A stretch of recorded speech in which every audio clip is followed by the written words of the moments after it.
مہینہ نہایت ہی مقدس اور بابرکت مہینہ ہے۔ اللہ رب العزت کے 12 مہینوں میں یہ واحد مہینہ ہے جسے امام زین العابدین علیہ الصلوۃ والسلام باقاعدہ الوداع کہتے ہیں۔ السلام علیک یا سید الشہور، السلام علیک یا شہر اللہ الاکبر۔ اے اللہ کے مہینوں میں سردار مہینے، اے اللہ کے مہینوں میں سب سے بڑے مہینے، زین العابدین تجھے دکھی دل کے ساتھ الوداع کہتا ہے۔ یہ مقدس مہینہ بخشش اور مغفرت کا مہینہ ہے۔ اللہ رب العزت ہے معاف کرنے والا، وہ کسی لمحے بھی معاف کر سکتا ہے، وہ قادر ہے، اس میں کوئی شک نہیں ہے۔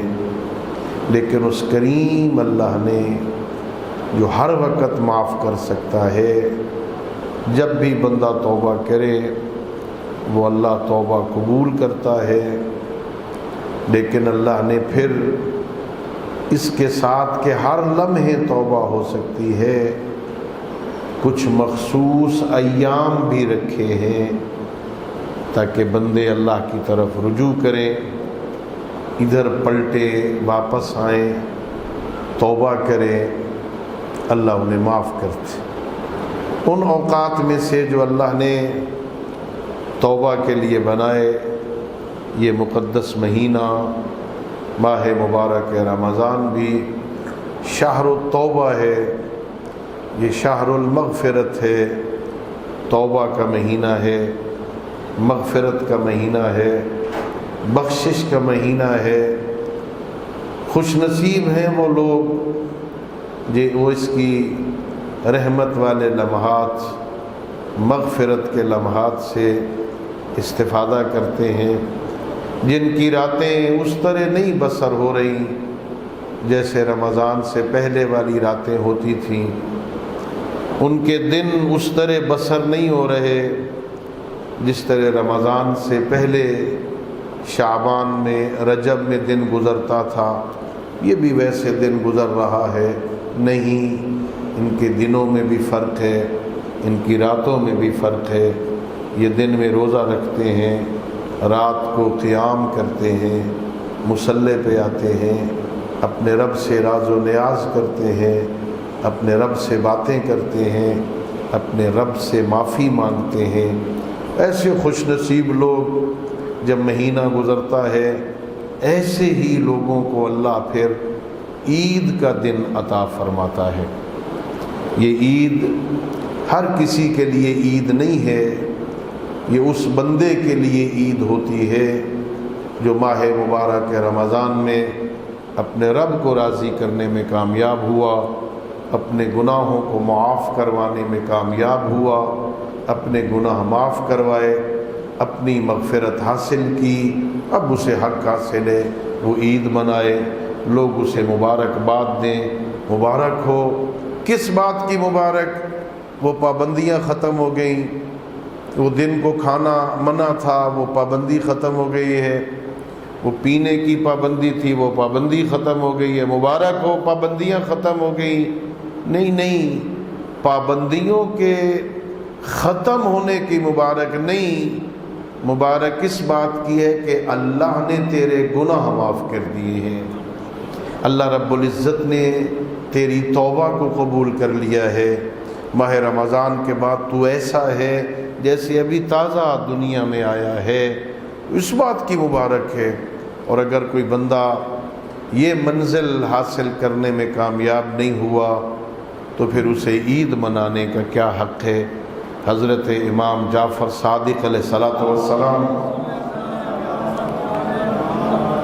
میرے مولا کا بڑا مشہور فرمان ہے، مولا فرماتے ہیں 4 بندے بدبخت ہیں اس دنیا میں، پہلا بدبخت وہ ہے جسے والدین نصیب ہوئے ہوں ان کی خدمت نہ کر کے جہنم چلا جائے۔ ماں بھی موجود تھی، باپ بھی موجود تھا، خدمت کرنے کا موقع بھی تھا، خدمت نہیں کی اپنے والدین کی، دعائیں نہیں لیں اپنے والدین سے، اور وہ جہنم چلا گیا ہے۔ معصوم فرماتے ہیں بدبخت ہے وہ بندہ۔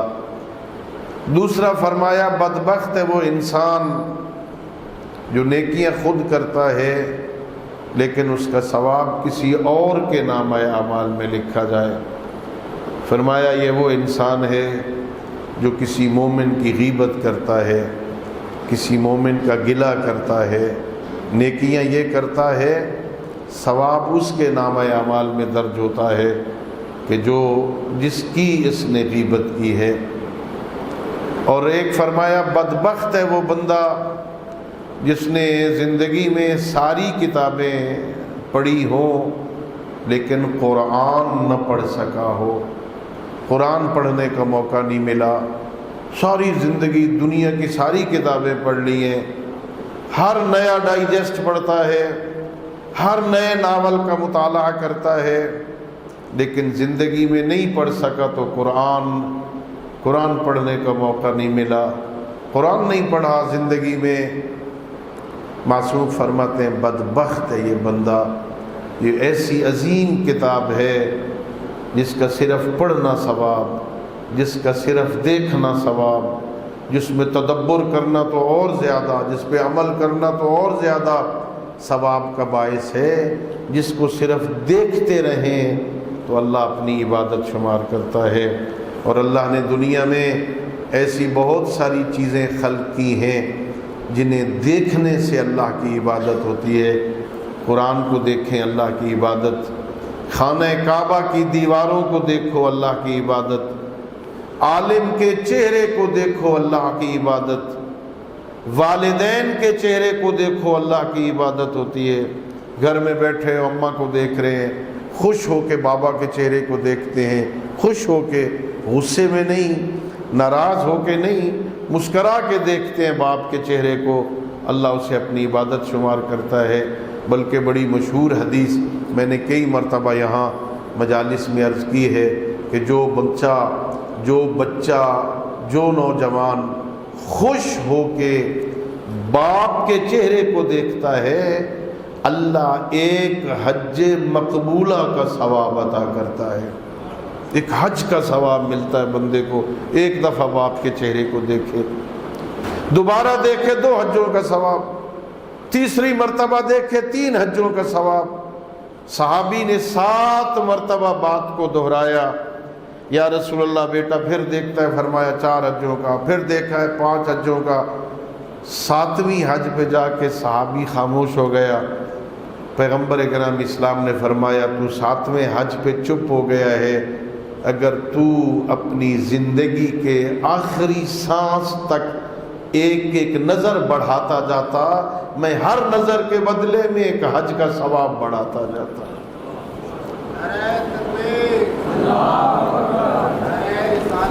یا رسول اللہ، یا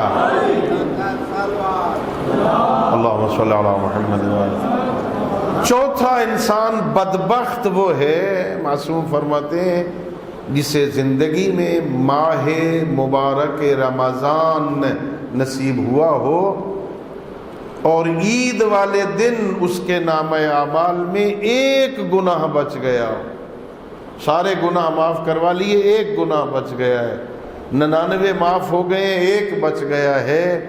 معصوم فرماتے ہیں بدبخت ہے یہ بندہ، یہ آخری رات سے بھی استفادہ نہیں کر سکا، یہ آخری رات میں بھی اپنے رب سے رابطہ قائم نہیں کر سکا، ایک گناہ بچ گیا، بدبخت ہے وہ بندہ۔ تو اللہ نے ہمیں یہ موقع عطا فرمایا ہے، اللہ نے یہ فرصت عطا فرمائی ہے، اللہ نے یہ مہلت دی ہے۔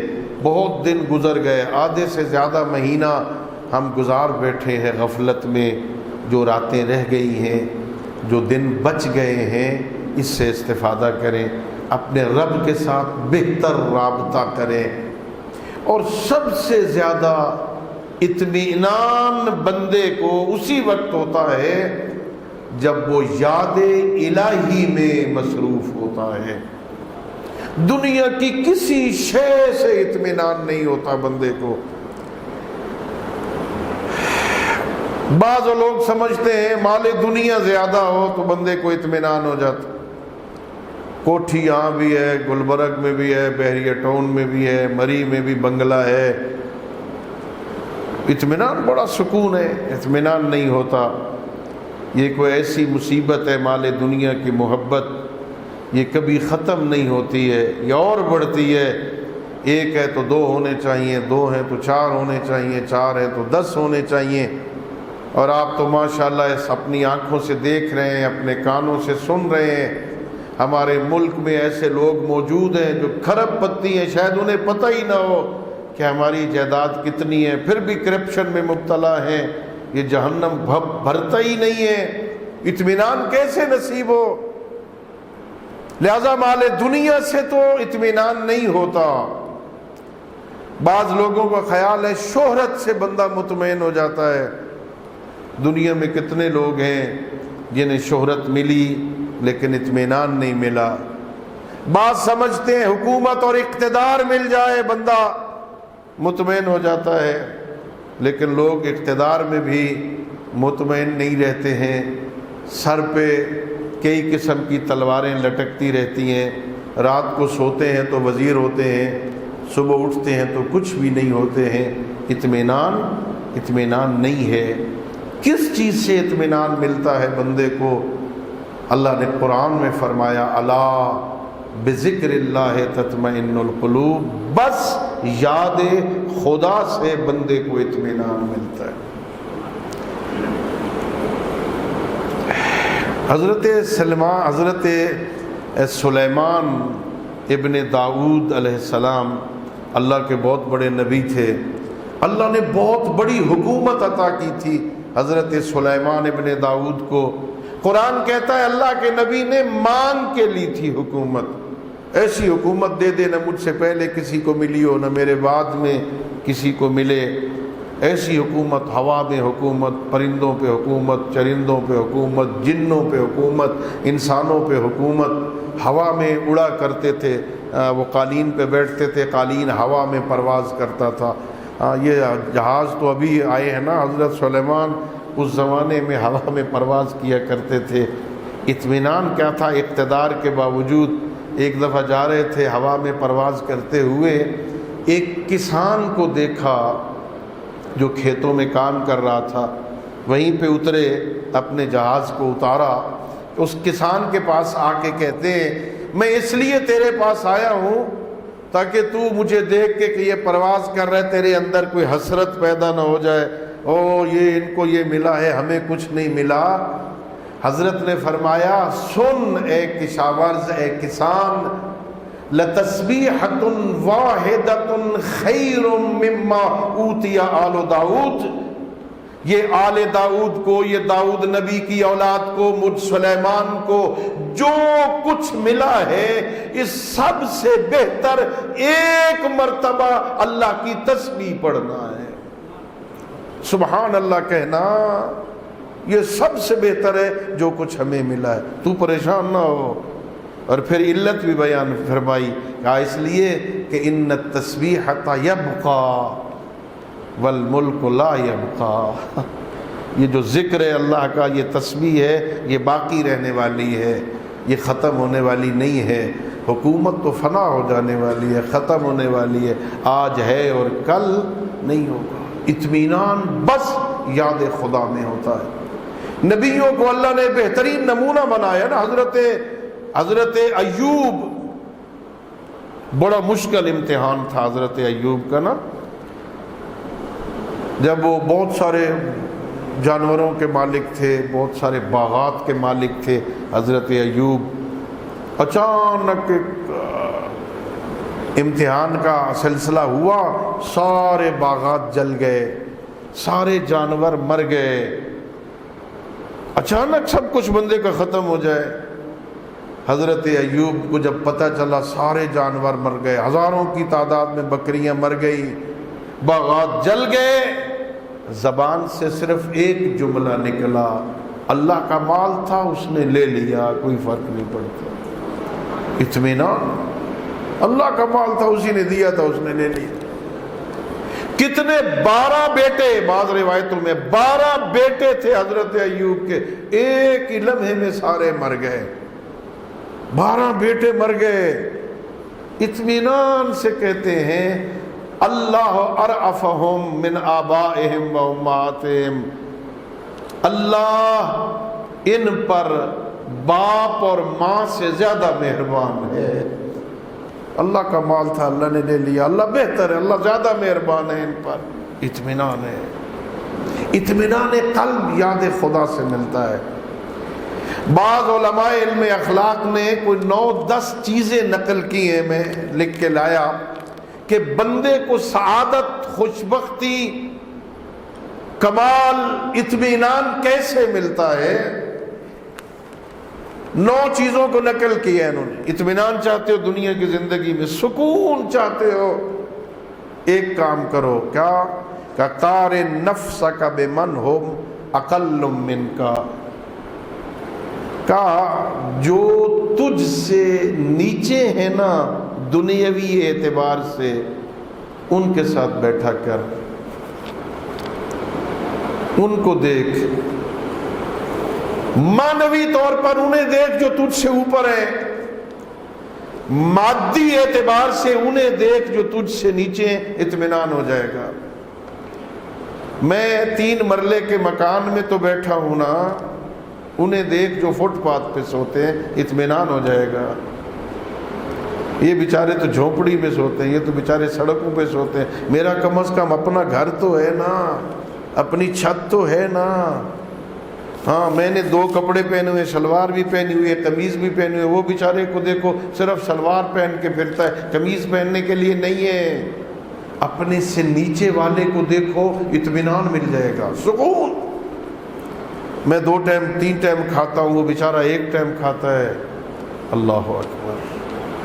قارن نفسک بمن ہم اقل منک، ان کے ساتھ اپنا مقایسہ کر جو مال دنیا کے اعتبار سے تجھ سے نیچے ہیں، سکون، اطمینان ہو جائے گا۔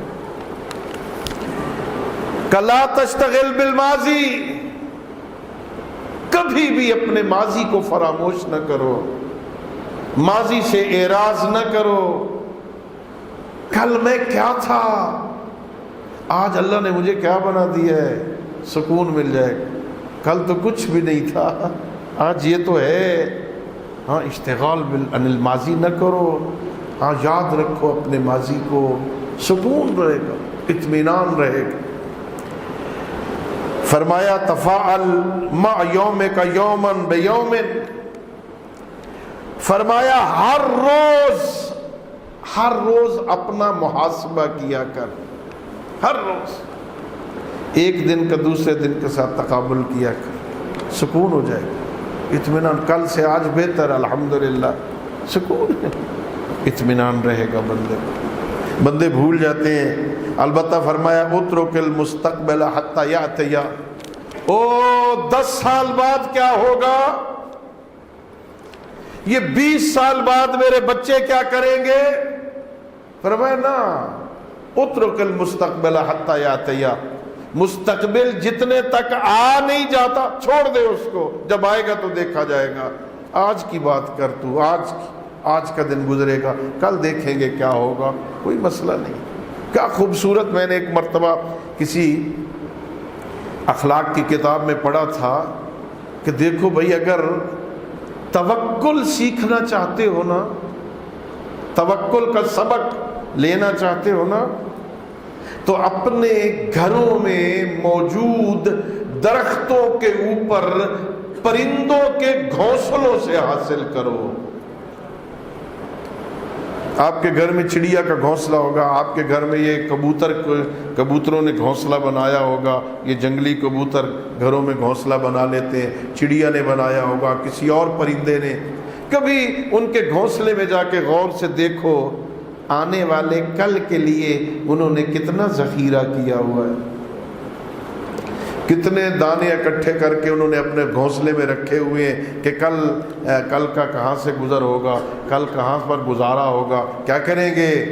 کہ ان سے سیکھو، ان سے سیکھو۔ رات کے اندھیرے میں تیز آندھی آئے، درختوں پہ لگے ہوئے سارے گھونسلے گر جائیں، صبح چڑیا پھر اسی شاخ پہ بیٹھ کے پہلے خدا کا شکر کرتی ہے، پھر نئے سرے سے اپنے کام میں مصروف ہو جاتی ہے۔ تو اللہ کا شکوہ نہیں کرتی، وہ تو شکایتیں نہیں کرتی، وہ تو ہماری طرح رونے دھونے میں مصروف نہیں ہو جاتی۔ ہاں، کیا اطمینان چاہتے ہو؟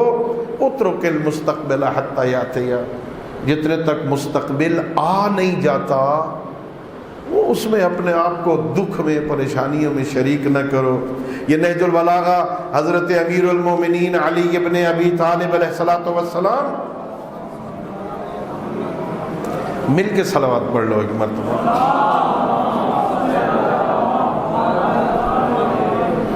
یہ ہم جیسے بوڑھے لوگ زیادہ اسی مصیبت میں مبتلا ہیں کہ یہ بچوں کے لیے یہ کر لو، اب بچوں کے لیے وہ کر لو، یہ بچے کیا کریں گے۔ مولا کا فرمان ہے نہج البلاغہ میں، سید رضی رحمۃ اللہ علیہ نے نقل کیا ہے، امیر فرماتے ہیں کہ یہ اپنی اولاد کے بارے میں مال اکٹھا کر کے ان کا خزانچی نہ بن، اس لیے کہ تیرے بچے دو حالتوں سے خالی نہیں۔ امیر فرما رہے ہیں آپ کی اولاد یا اللہ کی دوست ہے یا اللہ کی دشمن، تیسری تو کوئی حالت نہیں۔ یہ اللہ کی دوست ہے، آپ کے بیٹے ہیں، آپ کی اولاد اللہ کے دوست ہیں یا اللہ کے دشمن ہیں۔ کہ اگر اللہ کے دوست ہیں تو اللہ اپنے دوستوں کو فراموش نہیں کرتا، اپنے دوستوں کو دے گا، اور اگر اللہ کے دشمن ہیں تو اللہ کے دشمنوں کے لیے مال جمع کر رہا ہے۔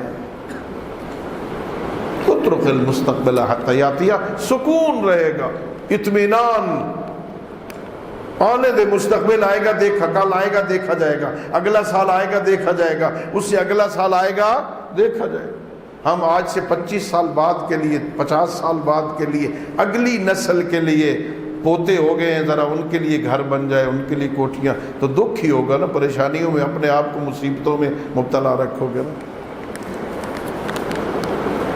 اللہ اکبر۔ فلاح فرمایا اگر اطمینان چاہتے ہو دنیا کی زندگی میں، لا تنتظر شکرا من احد، کسی کے ساتھ بھلا کر کے کسی بندے سے شکریہ کا انتظار نہ کر دیا بھلا خدا حافظ، ہاں انتظار کر رہا ہے کہ جناب آئے وہ میرا بسم اللہ جی قبلہ ماشاءاللہ، شاہ صاحب، پیر صاحب، ملک صاحب، چودھری صاحب ماشاءاللہ۔ لا تنتظر شکرا من احد، کسی سے شکریہ کا انتظار نہ کرو، سکون مل جائے گا، دنیا زندگی میں سکون آ جائے گا، کسی ایک سے بھی شکریہ کا انتظار نہ کرو۔ اور یہ سبق سکھایا ہمیں اہل بیت علیہ السلام نے۔ سورہ دہر اس پر بہترین سند ہے، سورہ دہر۔ اللہ رب العزت نے قرآن مجید میں ائمہ کے دل کی کیفیت کو آیتیں بنا کے نازل کر دیا، کہا وہ کہتے ہیں ہم تمہیں کھلاتے ہیں، لا نرید منکم جزاء ولا شکورا، نہ ہم تم سے جزا چاہتے ہیں نہ شکریہ چاہتے ہیں، کھلاتے ہیں۔ نطعمکم لوجہ اللہ، صرف ذات خدا کے لیے، صرف اللہ کی رضا کے لیے کھلاتے ہیں۔ لا نرید منکم جزاء ولا شکورا، نہ جزا چاہتے ہیں نہ شکریہ۔ ہاں اگر یہ انتظار ہو میں نے فلاں کو کپڑے دیے، میں نے فلاں کو 10 روپے دیے، وہ شکریہ کرے، آئے ہی نہیں شکریہ ادا کرنے، بڑا کوئی بے مروت آدمی ہے بھائی، بڑا کوئی فلان ہے، ختم۔ وہ 2 دن 4 دن اسی میں اندر کڑتا رہے گا، سکون کیسے ملے گا؟ سکون چاہتا ہے لا تنتظر شکرا من احد، کسی سے شکریہ کا انتظار نہ کر، نیکی کر، دریا میں ڈال۔ حضرت لقمان اپنے بیٹے کو وصیت کرتے ہوئے، بڑی مفصل وصیت ہے، اگر کبھی موقع ملا میں عرض کروں گا، ان میں اس کا ایک ٹکڑا یہ تھا، بیٹا وَاذْكُرِ اثْنَيْنِ وَانْسَ اثْنَيْنِ، بیٹا ہمیشہ 2 چیزوں کو یاد رکھو اور 2 چیزوں کو بھلا دو۔ دو چیزیں ہمیشہ یاد رکھ، کبھی نہ بھلانا انہیں۔ کون کون سی چیزیں یاد رکھیں؟ کہ وَاذْكُرِ اللَّهَ وَالْمَوْتِ، ایک اللہ کو ہمیشہ یاد رکھو، ایک موت کو ہمیشہ یاد رکھو۔ ہمیشہ اللہ کی یاد میں اللہ، یہ نہ ہو کہ بھول جائے بندہ، اللہ دیکھ رہا ہے، اللہ سن رہا ہے، ہمیشہ اللہ کو یاد رکھو۔ اور ایک موت کو ہمیشہ یاد رکھو۔ موت اگر یاد رہے نا بندہ گناہ نہیں کرتا، اللہ یاد رہے تو بندہ گناہ نہیں کرتا۔ ان دو چیزوں کو یاد رکھو۔ اور وَنْسَسْنَيْن، دو چیزوں کو بھلا دے، ہمیشہ بھلا دے، کبھی بھی یاد نہ کر اس کو۔ کہا وہ دو چیزیں کون سی ہیں؟ کا احسانوں کا علی الغیر و اساءۃ الغیر علیک، کوئی تیرے ساتھ برائی کرے، کسی نے زیادتی کر لی ہے، دوسرے کی بدی کو بھلا دے، تو نے کسی کے ساتھ نیکی کی ہے نا، اس نیکی کو بھلا دے۔ میں نے فلاں کو مکان بنا کے، میں نے فلاں کے گھر میں نلکا لگوا کے دیا، بھلا دے۔ اب پھر ہر چوک میں بیٹھ کے جب بھی ملے، ہاں بھی سناؤ بھائی وہ نلکا ٹھیک چل رہا ہے نا بھائی، وہ نلکا وہ ٹھیک چل رہا ہے، وہ نلکا جو ہم نے لگوایا تھا وہ ٹھیک چل رہا ہے نا؟ نہیں بھائی، بھول جا۔ کسی کے ساتھ نیکی کی ہے اسے بھلا دے، کسی نے تیرے ساتھ زیادتی کر لی ہے اسے بھلا دے۔ اگر سکون چاہتا ہے، اطمینان چاہتا ہے دنیا کی زندگی، لا تنتظر شکرا من احد اطرد الفراغ بالعمل، سکون چاہتا ہے زندگی میں، اطمینان چاہتا ہے، اپنے فارغ اوقات کو کام میں لے آ۔